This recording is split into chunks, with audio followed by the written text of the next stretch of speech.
Okay, so this is second part for streak plate or streaking plate.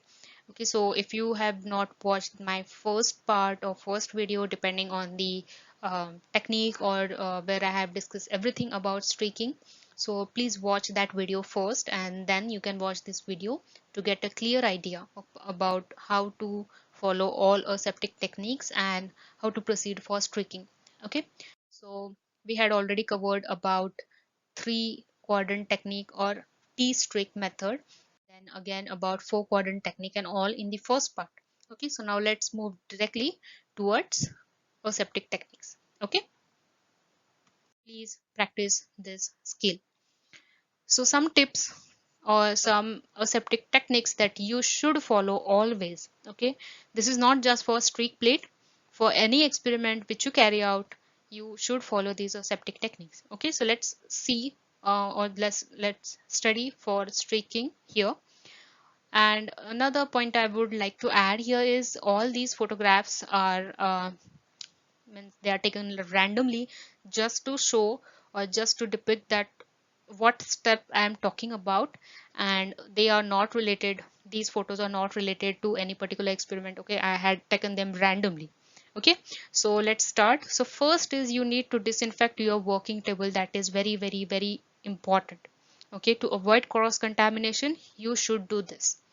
Then next is if you are working in LAF, that is laminar airflow or biosafety cabinet, you ensure that you keep everything except your bacterial cultures. You whatever you need, all those materials you should keep inside the cabinet, and you should on your UV lights. UV disinfection is very important. Then next is wearing gloves, uh, mask, then goggles, all those um, PP measures you have to take, and you need to hand sanitize by isopropyl alcohol 70%. Okay, that is also important because even you touch here and there while setting up your experiment, so it may happen that you may get your plates cross contaminated. So after wearing gloves, apply isopropyl alcohol and disinfect your hands. Okay, so after UV disinfection, switch off the tube, UV tube, and then start working. First thing you need to do is label your plates properly. Okay, so depending on your method, which tricking method you are using, label accordingly. Draw lines if you are new to this. Okay, now let's start streaking. So first thing you need to do is light your burner, take your wire loop and let it get red hot. Okay, that means it is sterilized properly. Then let it cool down.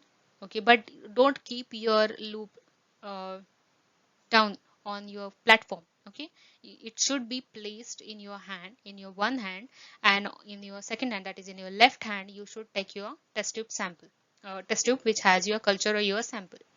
Then it should not be in flame as well. Okay, it should be nearby the burner. Then you take your sample, and after taking your sample again you ensure that you just pass on your rim of your test tube through flame. Okay, so that uh, when you open your tube, the culture or the sample, it gets exposed to the air, and just to avoid contamination again you do this even when you open, when you take sample and after taking sample again, so means twice you have to just pass on your tube from the flame. Okay, rim of the tube, not the culture part or not the bottom part. So take your sample and now proceed for streaking. So this is the proper way of holding your petri plate.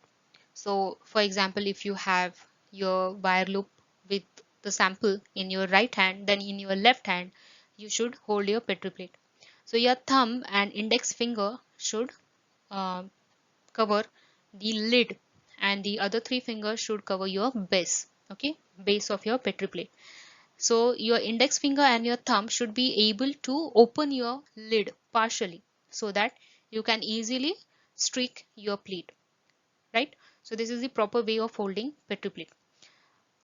The next is this streaking should be done in the zone near to the burner. Okay, to avoid contamination. So after doing that, whichever technique you want to follow, you can follow that. After doing that, you close your plate, then you flame incinerate your loop again to ensure that you are not passing on any contamination, and then you incubate your plates and wait for your results. Okay, so after incubation you will see bacterial colonies growing on your plate, and if you are good enough, you are lucky enough, then you will see isolation, or you will get isolated colonies if you have your skills for streaking. Okay, and if not, then I will just say that you have to practice a lot. Okay, so this was all about streaking or streak plate. So thank you for watching my video, and do like, share and subscribe to my channel, and recommend my videos to your friends as well. If you want videos on some other topics, then do mention that in comment box, or you can reach me out on my Gmail ID, and that is mentioned in my description box. Okay, so thank you for watching, keep supporting, thank you.